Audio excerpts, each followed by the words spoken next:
Prophecy Club. I've got a very special guest and friend and former speaker at the Prophecy Club on the phone with us today. He is a conspiracy theory writer. Now, of course, a lot of folks call it conspiracy theory, but we probably believe that most of what he's saying is true, and there's a whole lot of things we know to be true that we can't prove. And that's what we're going to be talking about. Matter of fact, our topic today is the Kennedy assassination. That's right, the John F. Kennedy assassination. And this fellow's done a lot of study and research on it, and he may just be bringing the real answer to us. Now, who is he? Well, he writes columns for websites such as WorldNet Daily, probably best known for his two most famous books, Unfit for Command, which is credited with killing the Kerry campaign, and the Obama Nation book that attacked Democratic presidential candidate Obama. Of course, unfortunately, that one didn't stop his campaign. And he's also written another book, Black Gold Stranglehold, The Myth of Scarcity, Politics of Oil. And he says, and I agree, that oil is actually abiotic. In other words, it's actually created by processes down deep in the earth, not pre-flood plants and animals. In the DVD that he made for Prophecy Club back in August 2006, still available, is called Atomic Iran, talking about the hidden agenda for Iran to build and use nuclear weapons. And some of the theories that he talks about that I just happen to agree with is that President Barack Obama is not really an American citizen, and the theory that the United States government covered up information about the terrorist attacks of September 11th, and the United States supports Iran in its attempts to build and, of course, use nuclear weapons. So with that introduction, Jerry Corsi, welcome back to the Prophecy Club. Stan, it's good to be back with you. Thank you. So glad to have you on. Okay, so the big question is, who killed President Kennedy? Well, I get into this, and just to let people know where we're headed, you say the main culprit is Allen Dulles, who is the former head of the CIA, who was fired by Jack Kennedy after the Bay of Pigs when Dulles lied to Kennedy and tried to trick Kennedy into going into a war with Cuba. And the other culprits involve the mob, a lot of new information people have not heard. I believe Lyndon Johnson was in on the plot, wanted to preserve his political career, which the Kennedys were in the process of destroying. And people may not realize it, but Richard Nixon and George H.W. Bush were both in Dallas the day Jack Kennedy was shot. And so, kind of to make a long story short, this is what it'll take us a while to explain, Stan, is that my argument is that Jack Kennedy was the first victim for the New World Order. And as such, he would not fight lying CIA wars. He was going to break up the Federal Reserve, going to pull out of Vietnam, and he created a lot of powerful enemies in the process who wanted him gone because they wanted the New World Order, which George H.W. Bush proclaimed in 1991, to advance forward, and unfortunately it has. And so I consider the day JFK died to be a threshold event when the dark forces of the CIA, the mob, what Eisenhower warned as the military-industrial complex, the intelligence agencies we see today, and the CIA and the NSA, all these forces advanced. And as we proceed, I'm going to basically argue that we've become the Fourth Reich. And that's a lot to absorb all at one time, but I don't think I've written a history book here, Stan. I'm trying to explain how in JFK's assassination, we see the origin of what we've become today and why. I know that there had to be some people in positions to open some doors and also positions high enough to tell people in certain places to stand down. You don't kill the President of the United States unless you have inside cooperation. That's my first question. And then, so who was it that was high enough to tell people to stand down? That would have to be someone like LBJ, head of the CIA. In other words, the mob. There may be a lot of people that hated him, but it had to be an inside job to a certain degree. Agree? It had to be an inside job. And it was, and I think the head of the CIA, Allen Dulles, was fired, but, you never leave the CIA. He was the main puller of the switches to give the go-ahead for the JFK assassination. I want to go back to kind of the beginning here, Stan, and let people know that, I had a close association, saw the Kennedys any number of times when I was a kid. Back to 1957, my dad was a labor union lobbyist for the Brotherhood of Railroad Trainmen.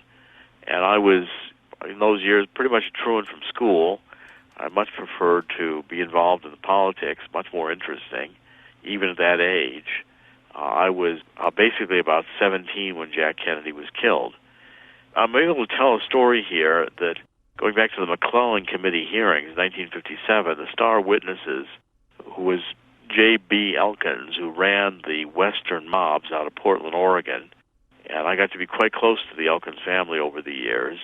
One of the Elkins warned Jack Kennedy in the Oval Office before the assassination that the assassination was in the works and that Jack Kennedy would be killed.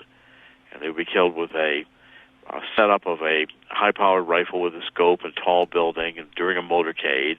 Okay, now let me just ask a question there. Was it one person? Was it Lee Harvey Oswald? No. Or was it a triad of three people in a professional assassination? At least three. It was a professional assassination. Lee Harvey Oswald had nothing to do with it. As we go along, I'll be able to show you that the Warren Commission, Lee Rankin, the chief counsel, wrote a memo in January '64 to the commission in a panic, saying that they had just developed information that Lee Harvey Oswald was a paid informant for the CIA. He was receiving $200 a month. And that amount had been checked and corresponded to checks that Lee Harvey Oswald cashed. The Warren Commission even had his identification number as an FBI informant. He said he was a patsy. I tend to believe him. He's right. Yeah, I agree. I think he was telling the truth there. He was. And, he said he didn't even know why he was arrested until some of the reporters in the hall, after he'd been arrested, told him that he had killed the president. And, in fact, if you look at Lee Harvey Oswald's reaction when he's told by the press for the first time that he's been charged with the murder of the president, Lee Harvey Oswald looks disgusted at that. Like, he can't believe that is actually happening. Yeah, no, he didn't even know it. Okay, have you ever been to the grassy knoll? Oh, many times, Okay, yes. All right. In my opinion, probably one of the places that he was shot from was either someone hiding in those bushes or standing behind the fence. What do you say? Well, yes, I say one of the shooters actually was a back a ways. His name was Roscoe White, standing on top of a vehicle. It was the Honest Joe's vehicle from a thrift store. You can actually see the vehicle in the early versions of the Nix film. Later versions of the Nix film, it seems to have been removed, but early versions of the Nix film, and I have some copies of it, you can see the vehicle and the shooter. It's mostly missed because in the later versions that's just not there. Well, I know that when I went to where the shooter apparently stood behind the fence, right. All you had to do is take about 10 steps back. It drops down to about 10 feet. You're at the railroad tracks, yes. And you could easily run and get away. Well, or you could put a weapon into a briefcase or into a trunk of a car. There's any number of things to do with a weapon, and that confusion. Roscoe White is actually seen with his police uniform, no hat, no belt, no gun. But the uniform he had, which is a giveaway, he's seen in the confusion behind the picket fence in the railroad yard by that parking lot after the shooting. The shooters didn't need to go anywhere. They just needed to mix with the crowd. And there were shooters, when people rushed the grassy knoll, various people presented credentials and said they were Secret Service. Well, there was no Secret Service there in the grassy knoll area. Anyone who was Secret Service was with the motorcade. Well, some of the people had their cameras confiscated. Yes. Okay, so apparently there was an immediate cover-up, people immediately there to remove any witnesses. Yeah, and people like the Newmans who fell down on the ground. They had their two children. They tried to protect their children. I'm sure everybody would recognize them if you saw them. They swore that the shots came from behind them on the grassy knoll. And, of course, the Warren Commission never called them to testify. So anybody who didn't fit into the Warren Commission's politically correct version, that it was Lee Harvey Oswald doing all the shooting for the Texas School Book Depository, was just not interviewed, was ignored. Very selective use of testimony by the Warren Commission, and that was in part determined by the fact that Allen Dulles, I think one of the criminals, was actually put on the Warren Commission by Lyndon Johnson, and he was there to sanitize the record and make sure nothing got into the record that was going to damage the predetermined conclusion Lee Harvey Oswald was the culprit. Okay, so basically the WHO is a nest of evil people in high places, including Johnson, Dulles, CIA, people with access to open doors, close doors, and immediately cause a cover-up. There's no way you can escape that, right? That's how I see it, and that's what I write. And I want to kind of interject at this point quickly who Alan Dulles was, because Alan Dulles and his brother John Foster Dulles, prior to World War II, were members of and worked with this W. Averill Harriman's family investment firm, Harriman Brown Brothers, and they were financing Hitler. And other members of that firm were Prescott Bush and George Herbert Walker. That's where the Bush dynasty got started. It's where the two progenitors of the Bush family met each other, financing Hitler. And through the war, Dulles, on behalf of the OSS, was in Bern, Switzerland. He helped the Nazis move their money out of Germany, starting in 1943. Oh, yeah, he supported the Nazis. And he brought the entire Gehlen organization, the Gestapo, which was the secret, CIA of its time for the Nazis, signed to investigate the Soviets. We hired the whole group. We'll be right back after this message. In the Rob Skiba gift offer, his first DVD is Mythology, UFOs, and the Coming Great Deception. Topics are Sumerian, Egyptian, and Greek pantheons, the Coming Great Deception, UFOs and aliens, interdimensional portals, transhumanism, and the quest to be like gods, giants and hybrids. And in Babylon Rising, the topics are the signs in the heavens, Babylon in the last days, New World Order conspiracies, secret societies, and the occult's obsession with the numbers 322, tetrads or blood red moons in the eclipses in the days ahead, the feasts of God and how they relate to the last days, the tribulation survival plan, and 2045, the year man becomes immortal. Topics will be Genesis 6 Nephilim, hybrid humans, war with hybrids, hybrids among us, the injection of immortality, all 3 DVDs valued at $90, available for a gift of just $50 at prophecyclub.com.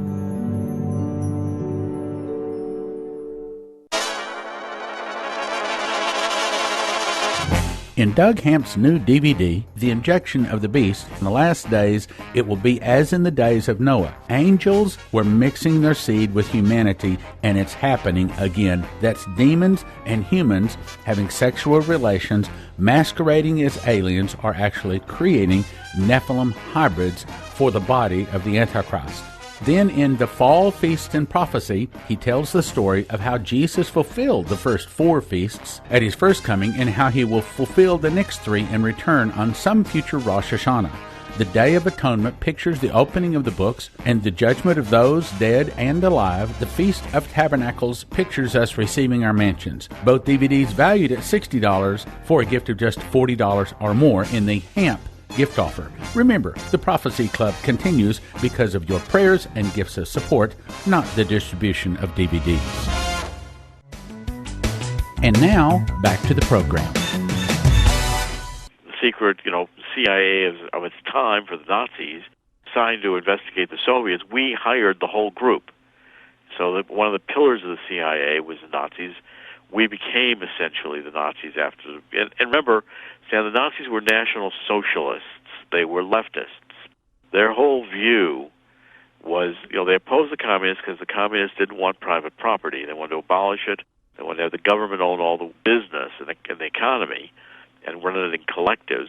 The Nazis wanted there to be business and government. They wanted the business and government to cooperate, to build munitions and to always have an armed and very economically vital society, even if it involved lying wars, Reichstag fires and the like. Okay, let me jump in here. I've got to ask another question. I know I have limited time with you. And I'm arguing that what happened was that we became, this whole view that Dulles had of lying wars, which is intrinsic to what the Nazis wanted to do, Kennedy would not do. He wouldn't fight the Bay of Pigs when he was being tricked to say, these weren't freedom fighters, these were a CIA-trained army. The CIA knew it was going to fail on the beach of the Bay of Pigs. Kennedy, when he realized that the whole deal was to force him to launch a naval airstrike from a carrier and go to war with Cuba, wouldn't do it. Any more than he refused to put U.S. military in Laos, and he was also pulling out of Vietnam. So Kennedy would not fight a lying war, Lyndon Johnson was happy to use the lying incident of the Gulf of Tonkin to fight Vietnam. And Lyndon Johnson was always the CIA's man. Okay, so the military-industrial complex had a cause. Yes. Okay, let me go to the Zapruder film. In Yes. the Zapruder film, it appears that the driver of the limousine turns around, puts a pistol over his shoulder, and boom. And that's the big one that blew his head apart. Well, that's not true. It's just not the case. If you go to, there's a couple of really good analyses of that on the Internet. There's one on Spartacus, the website. There's a glare, and it's very, very clear if you get a detailed view of the Zapruder film in slow motion. There's a glare that hits the hair of the driver, the Secret Service agent next to the driver. And when Greer, who's the driver, turns around, he's got his hands on the wheel, and the glare is in the hair. There's no connection between the hands of the driver. So and that's that a glare. It's a glare. Oh, okay. And it's all right, very, now, very clear, and it's been widely debunked and authoritatively debunked. The driver did not have anything to do with the okay, shooting. all right. Now, some of the Secret Service men that normally ran along the car were told to stand down and to not walk along beside the car. Yes. So obviously, there were some Secret Service men that were not involved, but there was someone above them with the authority to tell him to stand down, Well, correct? I want to make sure we get this correct, too, because I've done a lot of research on this over the years. I've been researching this for 50 years. That Jack Kennedy had a standing order that if it was nice weather, the bubble top was off, and there was to be no motorcycle and no Secret Service next to him, blocking him from being seen by the crowd. So when this thing started out, yes, the Secret Service were almost joking, and a couple of Secret Service were trying to run along the car, and that was a no-no. Now, that was a standing order. It wasn't a special stand-down that day. What the problem was that this was the third attempt in Dallas to kill Jack Kennedy that month. There were two prior attempts to kill Kennedy. One was in Chicago, and the other was in Tampa. And these are very, very well documented. They're documented in the House Assassinations Report. There have been two books written on it by a guy named Waldron and Tom Hartman. I have to ask this question. Yeah. Just straight out, me and you, no one else is here listening. Sure. I want to know, do you think you know who and why Yes. Kennedy was killed? I know who and why. Okay. And then who really killed Kennedy, I get down to even identifying the shooters and arguing about different people who were the shooters. Essentially, as I said, it's a nasty group of evil people at the top, as far as the who. Now, the why. Why was he killed? We had different motives, taken one by one. The CIA had this New World Order. Remember, I said that George H.W. Bush was in Dallas the day Kennedy was killed. There's photographs of them. There's memos tying George H.W. Bush to the assassination, giving information to the CIA. And Bush lied in saying he was first in the CIA under Ford when Ford appointed him to be director. George H.W. Bush was into the CIA as early as Pata Oil, which preceded the Bay of Pigs. Bush's connection with the CIA, I believe, goes back into the late 1950s. This is the New World Order crowd. These are the group that believe, we need to fight wars, and the CIA can lie and get the people into these wars, which we're still doing. Where's the weapons of mass destruction from Saddam Hussein? Right. So now John Kerry's beating the drums. We've got all these CIA reports that says Assad was responsible in Syria for the chemical attacks. You can't see the CIA reports, and the UN doesn't agree. So did Assad hit the people with the chemical weapons, or was it the rebels, or was it the international bankers behind the rebels? It was the rebels, and possibly I'd say that it was the rebels who hit. And I think the moving force wanting us to invade Assad is Saudi Arabia. I think Saudi Arabia has been behind a lot of the wars in the Middle East. That's the real driving economic force. Why?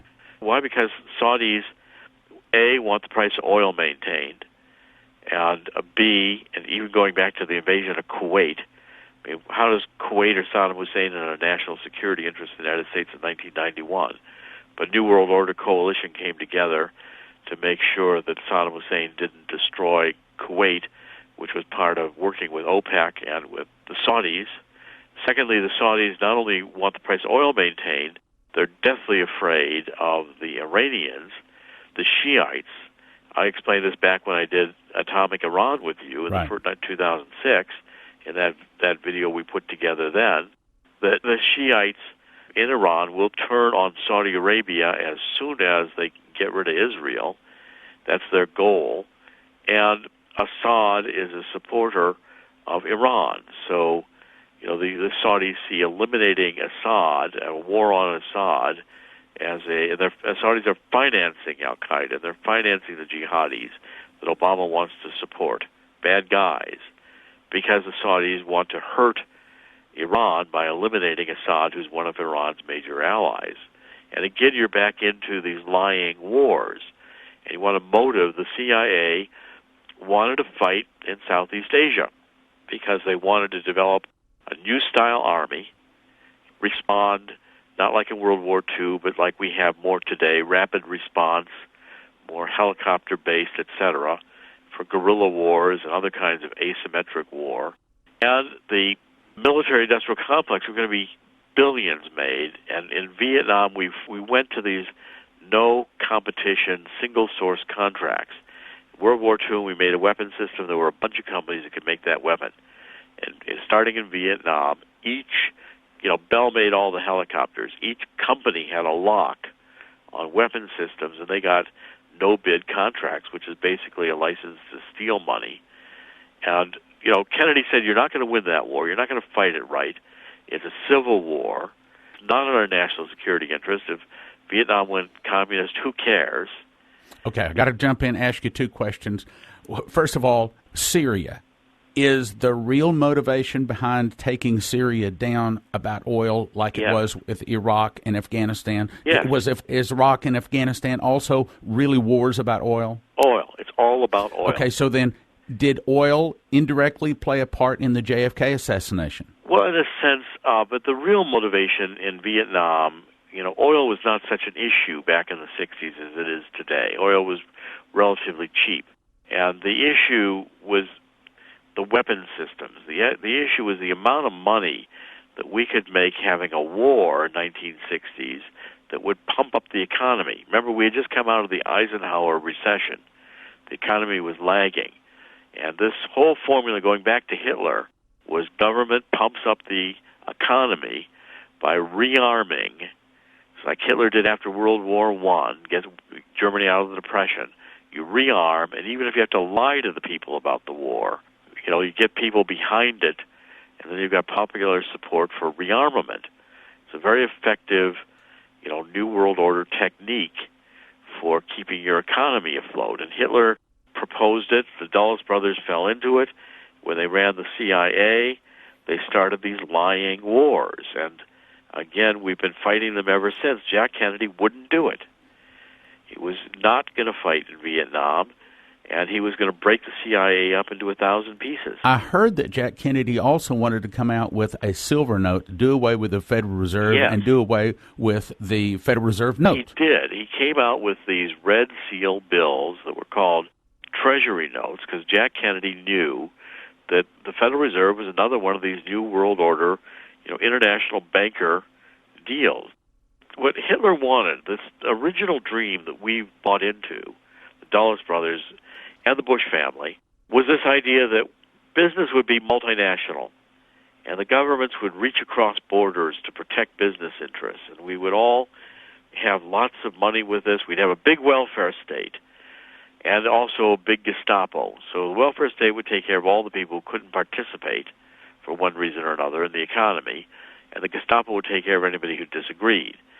Well, today, with fighting lying wars, which we're doing, having a huge intelligence agency, NSA, that could hear every conversation in the United States, and fighting these lying wars with massive business, Germany running the EU without a war, and reaching across as now a transatlantic partnership with the United States, money coming from the IMF, the UN behind things as an international organization. This is the world Hitler would have loved to have had.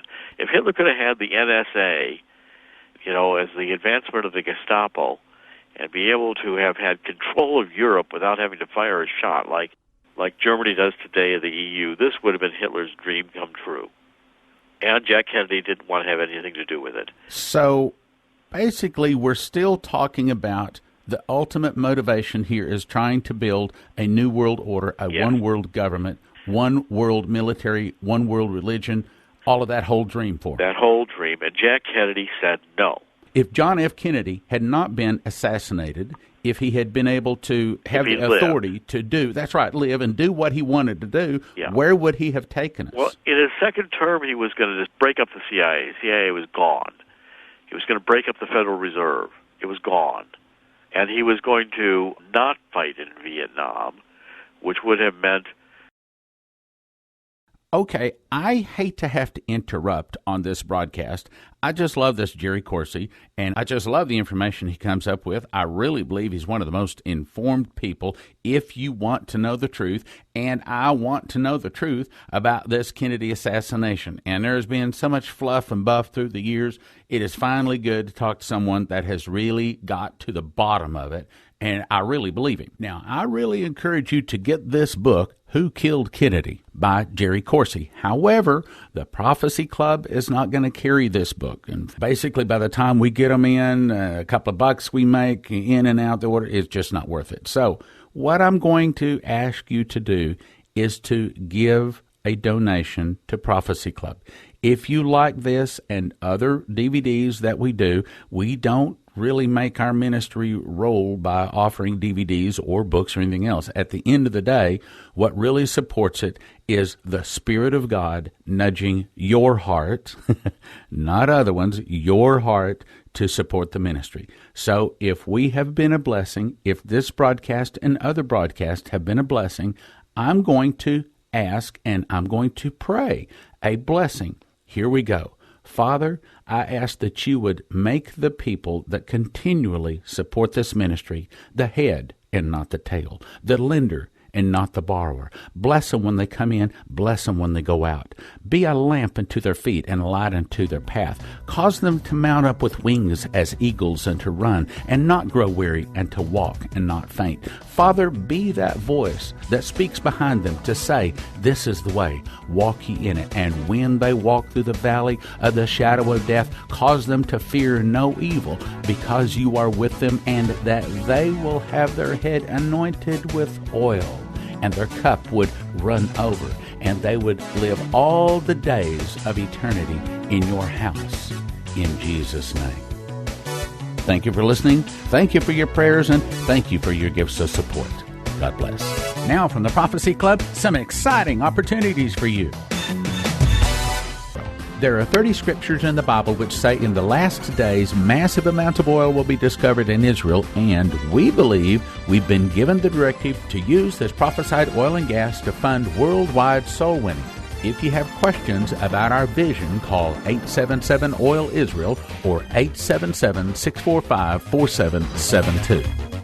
In the Rob Skiba gift offer, his first DVD is Mythology, UFOs, and the Coming Great Deception. Topics are Sumerian, Egyptian, and Greek pantheons, the Coming Great Deception, UFOs and aliens, interdimensional portals, transhumanism, and the quest to be like gods, giants and hybrids. And in Babylon Rising, the topics are the signs in the heavens, Babylon in the last days, New World Order conspiracies, secret societies, and the occult's obsession with the numbers 322, tetrads or blood red moons in the eclipses in the days ahead, the feasts of God and how they relate to the last days, the tribulation survival plan, and 2045, the year man becomes immortal. Topics will be Genesis 6, Nephilim, hybrid humans, war with hybrids, hybrids among us, the injection of immortality. All 3 DVDs valued at $90, available for a gift of just $50 at prophecyclub.com.